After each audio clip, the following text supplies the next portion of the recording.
बिस्मिल्लाहिर्रहमानिर्रहीम। अस्सलाम वालेकुम नाज़रीन, ये फरवाज़ NB न्यूज़। मैं हूं आपका मेज़बान नवाज़ भुट्टो एक नए व्लॉग के साथ। आपसे वही गुजारिश है कि अभी तक अगर आपने मेरे चैनल को सब्सक्राइब नहीं किया तो प्लीज़ कर लें, बेल आइकन ज़रूर प्रेस करें और कमेंट बॉक्स में अपने आरा से ज़रूर आगाह करें। लाइक भी कर दिया करें, शेयर भी कर दिया करें और कोशिश किया करें कि मेरे व्लॉग को मुकम्मल देखें ताकि मेरे लिए वॉच टाइम में कोई इशू ना हो।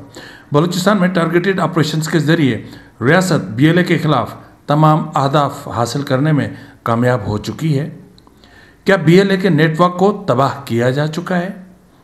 क्या यह भी फैक्ट है कि BLA के तमाम अहम कमांडर्स टारगेटेड ऑपरेशंस की नज़र हो चुके हैं? ये एक बहुत बड़ा इशू है और इसके हवाले से रियासती दावे सामने आ रहे हैं, उस पर हम बात करेंगे। और एक और बड़ा मामला है जिसके हवाले से मैं आपको कई दिन पहले आगाह कर चुका था कि तयशुदा रियासती स्क्रिप्ट के मुताबिक BYC की असीर क़यादत की रिहाई फिर लटक गई है। क्या बलूचिस्तान हाई कोर्ट से असीरों को रिलीफ मिल सकता है? क्या अदालतें BYC को रिलीफ देंगी या डील के अलावा रिहाई का और कोई रास्ता नहीं है? BYC की असीर क़यादत है, यानी डॉक्टर महरंग बलोच, बीबो बलोच, गुलजादी बलोच, शाजी बलोच, बीबर्ग बलोच के हवाले से कि उनकी ज़मानतों का मामला काफ़ी दिनों से लटका हुआ था। ताहम गुज़िश्ता रोज़ ATC क्वेटा ने डॉक्टर महरंग बलोच और गुलजादी बलोच को 10 FIRs में ज़मानत दी गई थी, जबकि बाकी केसेस में ज़मानत मुस्तरद कर दी गई। मजमूई तौर पर 28 FIRs बताई जा रही हैं। BYC अब इन तमाम FIRs में बलूचिस्तान हाई कोर्ट में अपील में जाएगी, जिनमें ATC ने ज़मानतें मुस्तरद कर दी हैं। गुज़िश्ता रोज़ 18 नवंबर को इंसदाद दहशतगर्दी कोर्ट कोयटा में बलोच यकजहती कमेटी BYC की ज़ेर हिरासत क़यादत के ख़िलाफ़ दर्ज मुतअद्दिद FIRs के हवाले से ज़मानत की कार्रवाई की गई। इन समातों के दौरान एक इंतहाई परेशान कुन पेशरफ्त उस वक्त सामने आई जब FIR नंबर 89/2025 में हुई, जहाँ तमाम रहनुमाओं की ज़मानतें मुस्तरद कर दी गईं। रियासत पाकिस्तान ने दलील दी कि BYC के रहनुमाओं ने ऐसे अफराद को उकसाया जिन्होंने बाद में सिविल हॉस्पिटल क्वेटा का गेट तोड़कर लाशें इकट्ठी की। ताहम BYC क़यादत को इस वाक़े से जोड़ने का कोई मोतबर या कानूनी तौर पर काबिल कबूल सबूत नहीं है। दरहकीकत इस केस में मुलविस दीगर मुतअद्दिद अफराद की ज़मानतें हो चुकी हैं। जब एक ही केस या इसी तरह के हालात में शरीक मुल्ज़मान को ज़मानत दी जा चुकी हो तो दूसरों के साथ भी ऐसा ही सलूक किया जाना चाहिए। इस बुनियादी असूल को यकसर नज़रअंदाज कर दिया गया। पूरी कार्रवाई के दौरान जज का तर्ज़ अमल वाज़े तासुब की अक्कासी करता रहा और FIR नंबर 89/2025 का फैसला कायम शुदा कानूनी मायारात के वाज़े मुतसादिम है। अब इसमें हतमी तौर पर जो हुआ वो ये हुआ कि डॉक्टर महरंग बलोच और गुलजादी बलोच को 10 FIRs में ज़मानत दी गई थी, जबकि बाकी केसेस में ज़मानत मुस्तरद कर दी गई। बीबगर बलोच, सिबगतुल्लाह शाजी और बीबो बलोच को 9 FIRs में ज़मानत दी गई, बाकी ज़मानतें मुस्तरद कर दी गई। अब ये जो सिचुएशन क्रिएट हुई है, जिस तरह मैंने आपको कुछ दिन पहले ही कहा था कि ये सब कुछ प्लांटेड है, कोर्ट्स स्क्रिप्टेड है, वकला स्क्रिप्टेड है, केस स्क्रिप्टेड है। बात सिर्फ ये है कि BYC को या BYC की असीर क़यादत बिलखुसूस ख़वातीन को प्रेशराइज्ड करना है, उनको प्रेशराइज करके उस नहज पर लेकर आना है कि वो मजबूर हो जाएं कि वो डील करें, वो BYC से दस्तबरदार हो जाएं, वो BYC को ख़त्म कर दें। मैंने आपको पहले भी कहा था कि एक तो इनको ज़मानत नहीं देंगे और जो BYC के वकला हैं वो भी यही चाहेंगे कि अगर इंसदाद दहशतगर्दी की अदालत ज़मानतें मुस्तरद करना चाहती है तो देर ना कर दे ताकि उसको फिर हाई कोर्ट में चैलेंज किया जा सके। लेकिन अब सवाल यहाँ पर यह पैदा होता है कि डॉक्टर महरंग बलोच और दीगर BYC के असीरान को क्या बलूचिस्तान हाई कोर्ट रिलीफ दे सकती है? नहीं दे सकती, नहीं देगी। दे तो सकती है लेकिन नहीं देगी। दे तो ATC क्वेटा भी सकती थी लेकिन नहीं दिया ना उन्होंने रिलीफ, क्योंकि स्क्रिप्टेड है, ये रियासत का तयशुदा स्क्रिप्ट है और बलूचिस्तान हाई कोर्ट भी उसी स्क्रिप्ट को फॉलो करेगी। अब तो वैसे भी 27वीं आईनी तरमीम हो चुकी है, अब तो पाकिस्तान 28वीं आईनी तरमीम की तरफ बढ़ रहा है, जिसके लिए पाकिस्तान पीपल्स पार्टी, जिसकी बलूचिस्तान में भी हुकूमत, उसको थ्रेट किया जा रहा है कि हमने पहले आपका बहुत कुछ बर्दाश्त कर लिया, अब अगर 28वीं आईनी तरमीम पर आपने कोई बदमज़गी पैदा करने की कोशिश की तो जो सदर को इस्तिस्ना मिला है वो आईनी बेंच में इस्तिस्ना ख़त्म भी हो सकता है।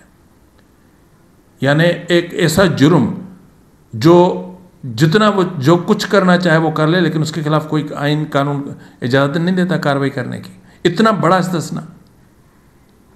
तो सोचने की बात है।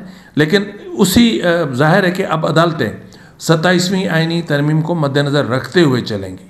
अब पहले तो ये तय होगा कि आया ये जो इनके केसेस हैं ये आईनी कोर्ट के हैं, आईनी बेंच के हैं, या रेगुलर बेंच इसको सुन सकता है। उसके बाद फिर यहाँ से अगर कैंसिल मनसूख होती हैं तो फिर ये मामला जाएगा सुप्रीम कोर्ट में। मैंने कहा था ना आपको कि इनका इरादा यही है कि डॉक्टर महरंग बलोच और इनके जो दीगर साथी हैं उनको तब तक ज़मानत नहीं दी जाएगी, तब तक इनको किसी भी कोर्ट से ज़मानत नहीं मिलेगी। यानी ये तय हो चुका है कि इनको सज़ा होनी है और तब तक इन मामलात को लटकाना है। जब सज़ा होने वाली होगी उससे 2 दिन पहले या 24 घंटे पहले इनको रिलीफ मिल सकता है ज़मानत का, और फिर दूसरे दिन इनको लंबी सज़ा सुनाकर और गिरफ्तार किया जा सकता है। तो ये सूरत हाल जो है ये कुछ अच्छी नहीं है। और अदालतें आपको पता है कि इस वक्त टोटल स्क्रिप्टेड है, कंप्रोमाइज्ड है, दबी हुई हैं, रियासत के इशारों पर चलती हैं। जजेस जो है वो व्हाट्सएप के ग्रुप्स में चलते हैं। इंसाफ कहाँ रह गया? जब आइन ही नहीं रहा तो बुनियादी हकूक़ कहाँ गए?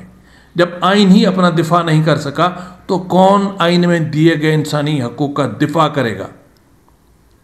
तो बहरहाल एक और बड़ा वाक़या जो रियासत में डिस्कस हो रहा है बहुत ज़्यादा, वो ये है कि रियासत ने यानी मिलिट्री इस्टेब्लिशमेंट ने बलूचिस्तान में BLA के ख़िलाफ़ जो टारगेटेड ऑपरेशन शुरू किया था उसमें तकरीबन अहदाफ हासिल कर लिए हैं और अब वो ऑपरेशन आखिरी मराहल में दाखिल हो चुका है।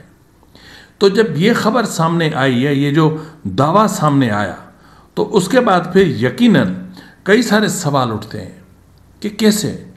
तो उसी के साथ ही मैंने देखा कि बलूचिस्तान में बिलाखिर चल क्या रहा है, वो तो मैं आपकी खिदमत में रोज़ रखता हूँ। अगर रियासत अपने अहदाफ मुकम्मल कर चुकी होती तो कोयटा इस वक्त जेल न बना होता। कोयटा एक सब जेल बना हुआ है। कोयटा के रिहायशी, कोयटा के शहरी यूँ समझ लें कि इस वक्त जिंदान में रह रहे हैं, जहाँ वो अपनी मर्जी से बाहर नहीं निकल सकते। वो पूरी दुनिया से कटे हुए हैं। बलूचिस्तान इस वक्त पत्थर के दौर में चल रहा है, जहाँ न तो कहीं बिजली है, न तो कहीं हॉस्पिटल्स हैं, न कहीं तालीम है। इस हवाले से बहुत सारी चीज़ें हैं जो मैं वक्तन फ़वक्तन आपकी खिदमत में रखता हूँ। लेकिन इंटरनेट की सर्विस कब से बंद है? अभी हफ्ते डेढ़ की मैं बात नहीं करूँगा, मैं कहूँगा पता नहीं कब से बंद है। बिलखुसूस जब से सरफराज भुगटी आया है तब से बलूचिस्तान में इंटरनेट सर्विस बंद है। मोबाइल सर्विस पता नहीं कौन सा जी चल रहा है, जी चल रहा है, ना 1G ना 2G ना 3G, यहाँ जी चल रहा है बस। सब कुछ ख़त्म कर दिया है इन्होंने। बलूचिस्तान को पूरी दुनिया से काट कर अलग कर दिया गया। तो फिर आप ये दावे कर सकते हैं कि रियासत बलूचिस्तान में BLA को मिटा चुकी। BLA के तकरीबन जितने भी अहम कमांडर्स से वो टारगेटेड ऑपरेशन में रियासत ख़त्म कर चुकी। आप ये दावा कर सकते हैं, लेकिन फैक्ट ये नहीं है।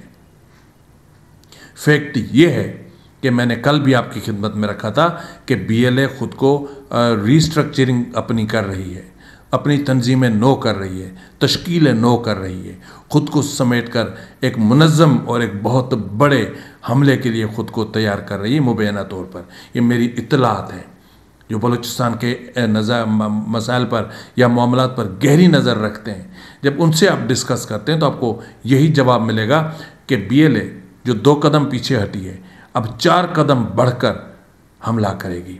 और इसके अलावा जो उनके अहम कमांडर्स की बात की जाती है तो उसके हवाले से भी जवाब यही मिलता है कि ये रियासत अभी शायद अहमकों की दुनिया में जी रही है।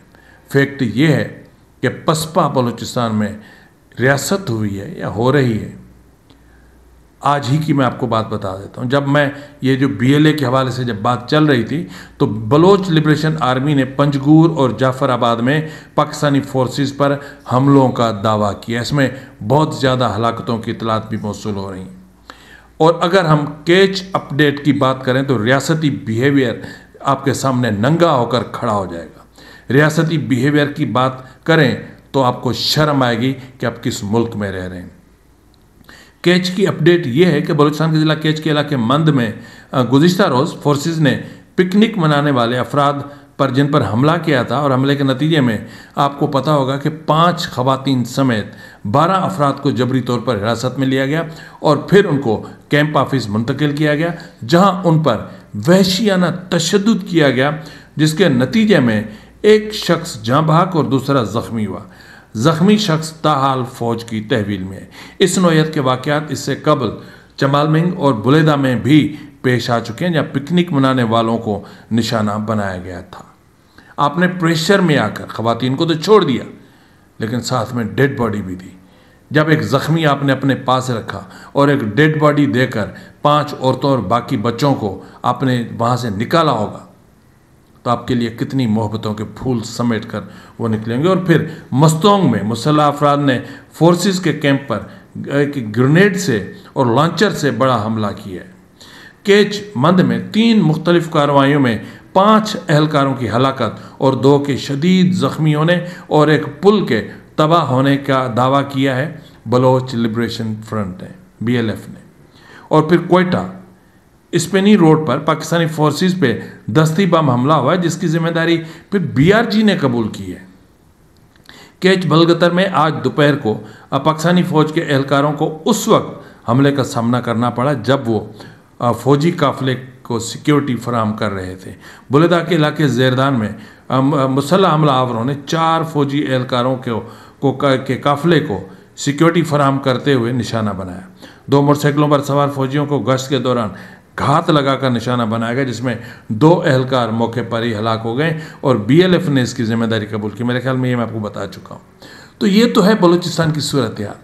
रात को नाके लगते हैं, स्नैप चेकिंग होती है जंगजुओं की तरफ से या आज़ादी पसंदों की तरफ से, और सूरज ढलते ही रियासती एहलकार अपनी कैंपों में घुस जाते हैं और फिर सड़कों पर नहीं आते, पुलिस कहीं नज़र नहीं आती। तो आप बात कर रहे हैं कि आपने BLA को टोटली स्मैश कर दिया। कल आपने दावा किया था कि आपने ऐसा कुछ कर दिया है BLA के साथ कि 82% उनकी सरगर्मियाँ मुअत्तल हो चुकी हैं, बलूचिस्तान में ख़त्म हो चुकी हैं, क्योंकि BLA की कमर टूट चुकी है बकौल आपके। लेकिन हमारे ज़रा कह रहे हैं कि ऐसा कुछ नहीं है, ऐसा कोई इशू नहीं है। ताहम इतना ज़रूर है कि आपने जिस तरीके से बलूचिस्तान को ब्लैक होल बना दिया है, जहाँ इन्फॉर्मेशन भी जाती है तो नहीं निकलती, जहाँ बंदे जबरी तौर पर लापता किए जाते हैं तो वापस नहीं आते, हाँ डेड बॉडीज़ ज़रूर वापस आती हैं। ये बात आपकी माननी पड़ेगी। डेड बॉडीज़ आप वापस कर देते हो, ये आपका बहुत बड़ा एहसान है। अगर वो भी आप वापस ना करो और बेनामी कब्रों में दबा दो उनको, तो कौन आपको कुछ कह सकता है। तो मेरा बलूचिस्तान के हालात बहुत ज़्यादा तशवीशनाक हैं, और BLA और BLF के हवाले से, बिलखुसूस BLA के हवाले से जिस तरह का प्रोपेगेंडा किया जा रहा है, उसका बुनियादी तौर पर मकसद ये है कि बलूचिस्तान में उनकी गिरफ्त को कमज़ोर किया जाए, बलूचिस्तान में लोगों के दिलों में उनके लिए नफ़रतें पैदा की जाएँ, बलूचिस्तान के लोगों में और BLA के बीच में फासले बढ़ाए जाएँ, नफ़रतें पैदा की जाएँ, ताकि BLA का आवाम से राब्ता मुनक़ता हो सके। इसीलिए कभी बात की जाती है कि BLA आर्मी पब्लिक स्कूल सानियत की तरह बच्चों को मारना चाहती है, कभी कहते हैं औरतों को मारना चाहती है, कभी कहते हैं कि जी 19 बलोचों को मारा, जो 19 बलोच मरे थे वो बेसिकली डेथ स्क्वाड के कारिंदे थे। और ये एक तस्वीर इस वक्त आपकी स्क्रीन पर है, ये मैं कल भी चाह रहा था रखना। ये देखें, आसिफ अली जरदारी के साथ शफीक मेंगल साहब खड़े हैं। शफीक मेंगल डेथ स्क्वाड का कारिंदा। अब आपको पता चल गया होगा कि बलूचिस्तान में हुकूमतें किस तरह बनाई जाती हैं। जब लोगों के कातिल जरदारी के साथ खड़े हों तो तब तो जाहिर है कि जरदारी को इस्तिस्ना तो चाहिए ना। नबी शेर जुनेजो का केस तो दबा दिया गया, सिंध में हुकूमतों की वजह से मुर्सा भुट्टो का केस दबा दिया गया, लेकिन एक खातून का केस जिसको पिंडी में बड़े धमाके में मारा गया था, वो केस रियासत के पास है और वो उसको ब्लैकमेलिंग के टूल के तौर पर इस्तेमाल करें। फिलहाल के लिए इतना ही, मिलते हैं अगले प्रोग्राम में, तब तक इजाज़त दीजिए। फ़ी अमान अल्लाह।